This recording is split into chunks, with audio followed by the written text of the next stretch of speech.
Hi, it's me again with Corel Draw Tips and Tricks, and I'm mainly doing this for one person, but you might gather a little information from it as we go along, and I'm not going to do the whole process because the gentleman asked me if it was possible to do this, and if you look, there is a 10,354 objects in this cat, and he actually had a yellow background, so I'm proud.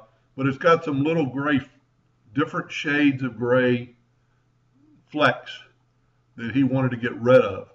Well, this is a great example of find and replace. And what I'd also do is take away the outline of that box so it won't be one of the objects to find. And we're going to go to edit, find and replace. And I am not going to do it because on my old laptop. But anyway, you go to find and replace, go to fields, uniform fields, next, then kind of move this out of the way and specify color, click on this, get your eyedropper. We've done this many times, and there's the black. And then I'm going to go next, next, finish, find all. I'm not going to do it because on my old laptop it takes forever. But after it finds them all, you maybe would have wanted your nudge factor set pretty high, and then you can move the cat out of the way.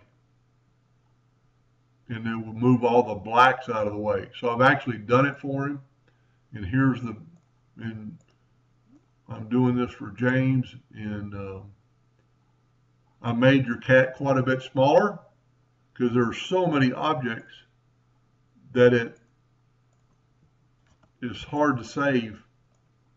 See, now there's 3,600 objects. It took away 7,000 objects, but it had to find those 3,600 black. This is a pretty cool graphic, and I think you'll be happy with the results. And thank you for watching.